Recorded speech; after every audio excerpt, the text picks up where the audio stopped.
قسم بیٹی کردار فاطمہ کا آئینہ دار بنے گی تو اس سے پیدا ہونے والا بچہ ڈاکو لٹیرا زانی نہیں بنے گا بلکہ امام حسین کا کردار لے کر وہ پیدا ہوگا۔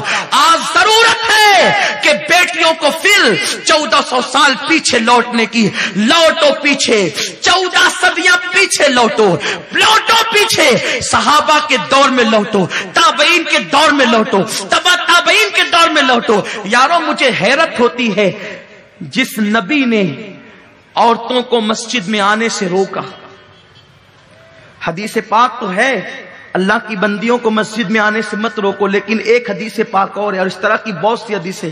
ایک عورت آئی، عرض کی آقا میں آپ کے پیچھے نماز پڑھنا چاہتی ہوں، آپ کی امامت، آپ امام ہو، لوگ آپ کے پیچھے نماز پڑھے ہو تو میں بھی پڑھوں۔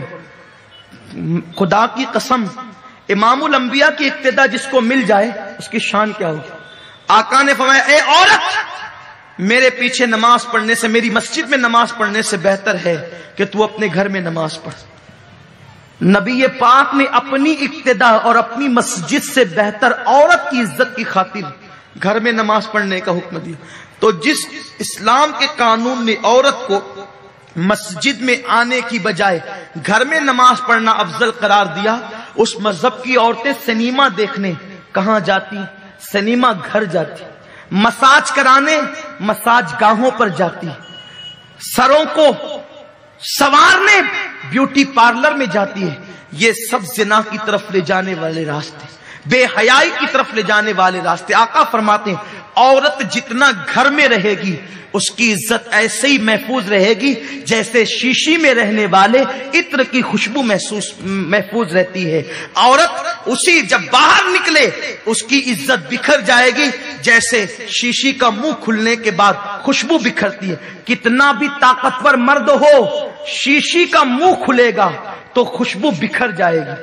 خوشبو کوئی روک سکتا ہے؟ جیسے تمہارے ہاتھ میں عطر کی شیشی کھولنے کے بعد خوشبو پہ کنٹرول نہیں، ویسے عورت کو باہر نکالنے کے بعد اس کی آبرو پر تمہارا کنٹرول نہیں رہتا۔ بہت سے مردوں کو دیکھا جا رہا ہے ہوٹلوں میں اپنی عورتوں کو ساتھ لے جاتے کھلانے کے لیے، پارکوں میں اپنی بیویوں کو ساتھ لے جاتے گھمانے کے لیے۔ کیوں مولانا؟ یہ اگر نہیں کریں گے تو عورتیں اندر اندر پک جائے گی۔ نادان، تیری عورت ہے جو آسمان سے اتری ہے، اسے سرخاب کے پر لگے ہیں۔ کیا فاطمہ نے گھر میں زندگی نہیں گزاری؟ کیا ماں عائشہ نے گھر میں زندگی نہیں گزاری؟ کیا سیدہ ام سلمہ نے گھر میں زندگی نہیں گزاری؟ ارے تیرے گھر تو اے سی اور پنکھے ہیں، فاطمہ اور عائشہ کے گھر میں تو نہ پنکھے تھے نہ اے سی کا تصور تھا، اس زمانے میں ایجاد بھی نہیں تھی۔ میرے نبی کے گھر کا حال یہ تھا، اگر ہاتھ اونچا کرے تو چھت کو لگتا تھا، کھجور کی ٹہنیوں کی چھت تھی، مٹی کی دیواریں تھی، وہ عورتیں 24 گھنٹہ اسی میں رہتی تھی۔ لیکن مجال ہے مرتبے اتنے بلند تھے کہ سدرا کا مکین بھی اجازت کے بغیر پر نہیں مار سکتا تھا، پہلے اجازت لیتا اس کے بعد گھر میں آتا۔ یہ شان تھی ان عورتوں کی۔ تم نے گھومنے پھرنے کو سب کچھ دے دیا۔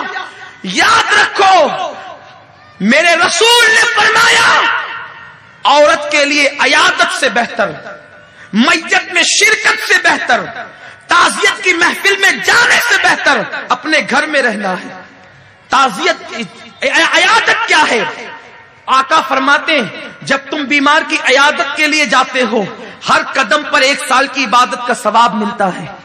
بیمار کی عیادت کے لیے جاتے ہو، اللہ کی رحمت میں نہاتے ہو، اور جب بیمار کے پاس بیٹھتے ہو اللہ کی رحمت میں گوتا لگاتے ہو۔ اتنی فضیلت ہے بیمار کی عیادت کی۔ آقا فرماتے ہیں بیمار کی عیادت سے زیادہ عورت کو گھر میں پردے میں رہنے میں ثواب ملتا ہے۔ عورت کا حال یہ ہے، عورت سراپا عورت ہے۔ کاش ہم اپنی بیٹیوں سے موبائل واپس لے لیتے یہ کہہ کر بیٹی تیری خواہش سے زیادہ تیری عزت محترم ہے۔ انٹرنیٹ پر انہیں بیٹھنے سے منع کر دیا جاتا، بیٹی انٹرنیٹ پر تیری خواہش سے زیادہ تیری آبرو محترم ہے۔ میرے پیارے آقا علیہ السلام کے پیارے دیوانوں، بس اپنی گفتگو کو اختتام کی طرف لے جاتے ہوئے عرض کروں، اللہ اکبر۔ یاد رکھیں زندگی میں میری بہنوں، کیسا بھی موڑ آ جائے، کیسا بھی وقت آ جائے، کبھی پاک دامنی کا دامن نہ چھوڑنا، کبھی حیا کا دامن نہ چھوڑنا۔ کتنی بھی مصیبت آ جائے، کتنی بھی پریشانی آ جائے، سب کچھ برداشت کر لینا، لیکن آبرو کو لٹنے نہ دینا۔ سب سے قیمتی سرمایہ تمہاری آبرو ہے، تمہاری عزت ہے۔ میرے اللہ نے تمہیں کعبے سے بلند کیا ہے، کعبے کی عزت سے زیادہ تمہاری عزت کر دی ہے۔ میری بہن، تیرے قدموں میں میرے اللہ نے جنت سمیٹ کر رکھ دی ہے۔ میرے نبی نے فرمایا الجنت تحت اقدام الامہات، جنت تمہارے ماؤں کے قدموں کے نیچے ہے، تمہارے قدموں میں جنت سمٹ آئی ہے۔ میری بہن تو وہ ہے، سیدی اعلیٰ حضرت فرماتے ہیں جب دلہن گھر میں آئے اس کے پیروں کو دھو لو اور دھو کر کے گھر میں چھینٹے دے دو، جب تک وہ دلہن تمہارے گھر میں رہے گی اللہ کی رحمتوں کا اور برکتوں کا نزول ہوتا رہے گا۔ اے عورت، تیرے پیر کتنے محترم ہیں، دھل لیے جائیں تو تیری زندگی بھر گھر میں برکتوں کا رحمتوں کا نزول ہو۔ عورت، تو نے اپنے مقام کو نہیں سمجھا، تو نے اپنے مرتبے کو نہیں سمجھا۔ بتوں کی پجارن عورتوں کو دیکھ کر، ناچنے والی سیریلوں کی عورتوں کو دیکھ کر تو نے فاطمہ کا کردار بھلا دیا۔ ارے تو فاطمہ کی کنیز ہے، جس کے قدموں میں جنت ہو، وہ کسی کی آبرو پر، کسی کی دولت پر اپنی آبرو کا سودا کر لے۔ یہ تیری عظمت نہیں، یہ تیرا کردار نہیں۔ خدا کی عزت و جلال کی قسم، پوری دنیا کے محلات ایک طرف، پوری دنیا کے زیور ایک طرف، پوری دنیا کی دولت ایک طرف، ایک مسلمان بیٹی کی عزت ایک طرف۔ آپ کو پتا ہے یہ مومن بچیوں کی عزت ہے۔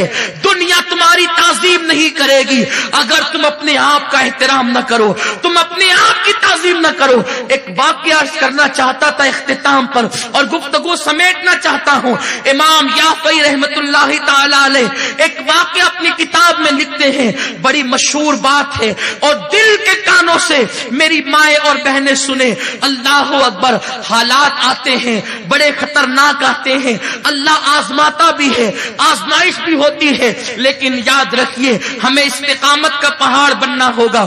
دنیا چند دن کی ہے، 3 بار پیٹ بھر کے کھانے والا بھی مر جاتا ہے، بھوکے رہنے والے کو بھی موت آتی ہے، محل میں رہنے والا بھی مر جائے گا، جھوپڑے میں رہنے والے کو بھی موت آتی ہے، زیور پہننے والی بھی مر جائے گی، بغیر زیور کے پیون والی زندگی گزارنے والے کو بھی موت آتی ہے، لیکن محل اور جھوپڑے والا سب کو کفن ہی پہنایا جاتا ہے۔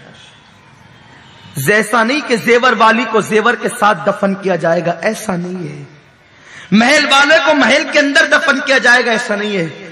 جہاں محل میں رہنے والی کی قبر ہوگی وہیں پر جھوپڑے میں رہنے والی کی قبر بھی ہوگی۔ فرق اتنا ہوگا، جس نے مولا کو منا لیا ہوگا اس کی قبر جنت کے باغوں میں سے ایک باغ ہوگی، جس نے اپنی دامن کی عصمت کی حفاظت کی ہوگی اس کی قبر جنت کے باغوں میں سے ایک باغ ہوگی، اور جس نے جسم کی نمائش کی ہوگی شوہر کا محل ہوگا لیکن اندر بلکتی ہوگی۔